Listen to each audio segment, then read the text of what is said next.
تقييم لاعبي منتخب مصر امام اسبانيا. النهارده حلويات يا جماعه، احنا عندنا حلويات، نلبس نظاره تقييم ونقول بسم الله. طبعا يا جماعه ما بنعرفش نقيم من غيرها. يا جماعه النهارده احنا بنقدم حلويات. فاكرين حلويات المغرب؟ احنا الحمد لله بقى عندنا حلويات اخيرا. والله يا جماعه وحشتني الماتشات اللي بيلعب فيها المغرب. ان شاء الله سون كاس العالم قريبا. شوبير، نبدا بشوبير حراسه المرمى. شوبير النهارده اسد 9 من 10. 9 من 10 النهارده. شوبير 9 من 10 بجد. النهارده شوبير كان كويس. في ناس قعدت تنتقده قبل المباراه، بس انا شايفه ان شوبير كان قدها. انا من الناس اللي كانت عايزه الشناوي تقف، بس ما دام شوبير ما اخطاش يبقى ما هاجمش حسام حسن. بصوا يا جماعه، انا هاجم امتى؟ لو شوبير اخطا. شوبير ما اخطاش فتمام. 9 من 10 شوبير. هاني 4. انا كنت عايزه اقول لكم على حاجه. هو انتوا اصلا بجد تعرفوا ان هاني بيكتر اكتر من 4؟ يعني هاني اصلا بيخش اكتر من 4. خد اكتر من 4 معايا مره واحده، كان عامل تقريبا خد 5 ونص 6. لكن هاني اصلا الليفل بتاعه بيعلاش عن 4. انا اهلاويه اهو عشان تعرفوا ان انا زي ما بهاجم اي لعيب بهاجم حتى لعيبه الاهلي. ده مش مهاجمه والله العظيم، مش كلمه مهاجمه. الناس بتقول انت بتهاجمي، ده نقد والله، ونقد بناء. يعني انا النهارده مش هعيب، بس هو مستواه 4. هاني ياسر 7 ونص. ياسر النهارده كويس على فكره، والله ياسر بيلعب احسن ما بيلعب من في النادي الاهلي. 7 ونص يا ياسر. ياسر النهارده كان كويس. حمدي فتحي بقى مان اوف ذا ماتش. حمدي فتحي النهارده بيقدم مباراه روعه. ربنا لطف بينا من حسام عبد المجيد، ربنا تابع علينا يعني. وبرده مش بهاجمه عشان زملكاوي، والله العظيم انا بهاجم زيزو، يعني فاهمين اهلاوي اهو. بس حسام عبد المجيد غلطته بفوره، غلطته بجون. النهارده انا عاجبني حمدي فتحي مان اوف ذا ماتش. 9 ونص من 10 يا حمدي. حمدي فتحي النهارده 9 ونص من 10. حمدي النهارده بيقدم كوره حلوه. عارفين السهل الممتنع؟ انا كنت اسمع الجمله دي بس ما كنتش بركز في معناها. النهارده حمدي فتحي ايه ده؟ عارفين سيمفونيه، مزيكا النهارده. حمدي فتحي 9 ونص من 10. فتوح 9 من 10. زملكاوي اهو 9 من 10. فتوح النهارده لازق في حمدي فتحي، يعني السن بسيطه. 9 من 10. فتوح النهارده مزيكا برضه، مزيكا.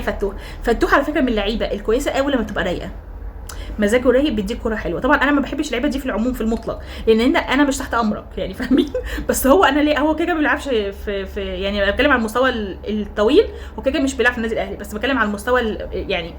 فتوح على المستوى القريب حلو قوي، على المستوى البعيد ربنا يلطف بينا، يعني على حسب مزاجه. رايق هلعب زي عبد القادر. كان عندنا عبد القادر نفس الصفه، رايق هلعب، مش رايق انا هوريكم الويل وسواد الليل. كنت بحب عبد القادر. مروان عطيه 7 من 10. مروان عطيه النهارده طفش حته دين كوره، كانت داخله في شوبير كده كانت داخله، ما كانش لها رد. 7 من 10 يا مروان عطيه. بالمناسبه انا هفضل اقولها دايما، مروان عطيه من اللعيبه. انا خبطت نفسي. مروان عطيه من اللعيبه الحلوه جدا جدا جدا، بحبها. بحب مروان عطيه في الاهلي، بحب مروان عطيه كلاعب عموما والله. مع الاهلي لعيب عموما بيديك لو اسوء حالته بيجري، مش بيجري تمثيل، بيجري عشان هو خايف على الحته اللي بيلعب فيها. خايف بقى، بيلعب مع المنتخب، بيلعب مع الاهلي، هو خايف. انا بحب اللعيبه اللي عندها دم، هو عنده دم من الاخر. مهند لاشين النهارده من نجوم المباراه، شئنا ام ابينا من نجوم المباراه. 8 من 10. مهند لاشين النهارده على فكره، هو النهارده لعيبه اغلبيتها حلوه جدا، وده اللي عاجبني ان التجانس ده ما كانش موجود عندنا قبل كده. النهارده كان موجود، ربنا يستر علينا ويفضل موجود لكاس العالم. مهند لاشين النهارده في لعيبه بقى زايده عن التوب، في لعيبه حلوه، في بقى لعيبه زايده عن حلويات. انا قلتهم مصطفى شوبير، حمدي فتحي، مهند لاشين فتوح ومهند لاشين لو على الترتيب. مهند لاشين النهارده بيقدم برضو مزيكا. جماعه انا بحب اللعيبه الحلوه قوي اللي بتقسم مزيكا دي. عارفين المزيكا مزيكا؟ عارفين في مزيكا كده لعبد الحليم بحبها، هو النهارده افتكرتها بالظبط واللعيبه بتلعب. امام عاشور 5 من 10. بس كده. 5 من 10. ضحكت جدا ليه؟ لان امام عاشور بيشتكي والنادي الاهلي مش طموحي. انا عايزه اروح على فكره انا مش بتكلم كده عشان والله عشان هو عايز يسيبنا، لان انا بتكلم على المستوى العموم. اصل هو بيقول لك انا اعلى من كده. امام عاشور انت مش عامل حاجه مع المنتخب، انت مش ضايف له. بصوا يا جماعه، انا قلت على صلاح قبل كده ان هو ما ضافش للمنتخب لما كان كذا ماتش اللي فات. يعني انا مش هتكلم عشان امام ماشي، انا بتكلم عن اي حد. رايي انا حره، اتفرجت على الماتش بقول رايي. امام عاشور ما بيضيفش للمنتخب 5 من 10. وكرماك زيزو اهو مش ماشي من الاهلي بس 6 من 10 جنب اخوك. زيزو يا جماعه عندي مشكله معاك كبيره قوي، هفضل اقولها دايما، عندي مشكله معاك كبيره قوي يا زيزو. مش هقول لك الاوتفيت اللي اسمها الفيت بتاعك ولا اي حاجه ولا ستايل لعبك، لا والله عندي مشكله. هو انت ليه كنت بتقع في الزمالك كنت بتجري تاني؟ وليه لما رحت الاهلي بجد، ليه لما جيت الاهلي عندنا بقيت بتمشي خطوه ولو حد لمسك بتقع وعايز فاول، عايز ضربه حره، عايز ضربه جزاء؟ ليه ما هي اصلا الحكم مش هيحسبها؟ ليه؟ لان هي ما فيهاش حاجه. انا اهلاويه بقول لك ما فيهاش حاجه والله العظيم. انا بتكلم على الاهلي سواء عملها النهارده مع المنتخب، انت عملت الحركات دي برضو مع المنتخب حبيبي، الحكم مش هيحسب لك حاجه لان هو الولد ما عملكش حاجه. يعني النهارده كذا كل ما حد يلمسه يقع، انت عايز ايه؟ انت عايز توصل لايه؟ والله ما اداك حاجه ومش هيديك. تقريبا هو عايز يعيش ستايل كهربا. انا فاكره الستايل ده كويس قوي. كهربا لما جه الاهلي كان كل خبطه عايز ضربه جزاء، كل خبطه ضربه جزاء. حبيبي الحكام دول اجانب ما يعرفوش الحوارات دي وما يعرفوش التمثيل والكلام ده، هو 1 زائد 1 يساوي 2 ملوش في الكلام ده. فبالله عليك ستايل لعبك ده ما ينفعش مع المنتخب رفقا بنا. وحسام حسن زيزو ما يستحقش يلعب، زيزو ما يستحقش يكون في المنتخب على فكره، ما يستحقش يكون في المنتخب اصلا. حرام ندي الفرصه لحد مكانه يمسك فيها بايديه واسنانه بس كده. في ناس تتمنى تبقى مكانه. على فكره 6 من 10 كرماك والله العظيم كرماك، انت ما تستحقش اصلا حتى 5 من 10. اسلام عيسى 5 من 10. اسلام عيسى انت خرجت النهارده مصاب، الف لا باس، الف سلامه.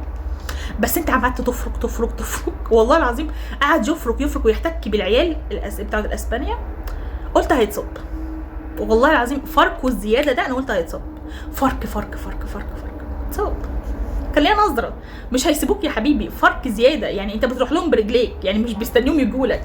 الف لا باس على اسلام عيسى 5 من 10. هو ما كملش المباراه فاوريدي 5 من 10 بس هو كان عامل اداء كويس. مرموش 8 من 10.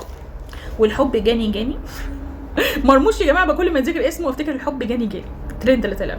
مرموش 8 من 10 من نجوم المباراه، من نجوم المباراه. على فكره مرموش عنده ميزه حلوه قوي مش موجوده في محترفين كتير بره. اوكي مرموش مع منه محترف وبيخاف، ما بيخافش على نفسه مع المنتخب.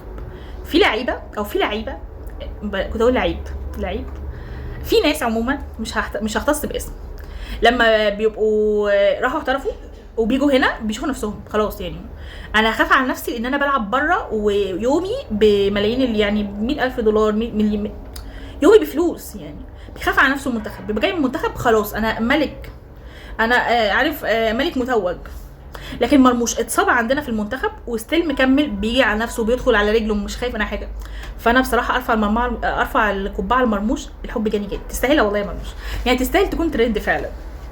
8 من 10 مرموش. التدريبات النهارده هيثم حسن 7 من 10. لعيب كويس هيثم حسن كويس نوع يعني كويس جدا بصراحه، يعني كواليتي اللعيب نفسه حلو. محمود صابر 3 من 10 بصراحه، يعني مستواك نازل قوي.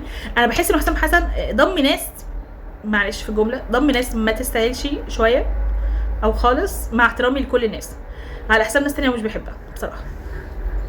تريزيجيه 5 من 10 وزا اهلاوي اهو 5 من 10 زي ما امام قلت كده. حسام عبد المجيد 6 من 10 و بس كده. النهارده المباراه عجباني نوعا ما، فنيا حلوه، عجبني قوي التكتيك اللي كان ما بين اللعيبه، الروح الحلوه. يا رب ما يبقاش عشان وديات ويستمروا على كده، مش طالبه اكتر من كده بس كده. باي باي يا جماعه.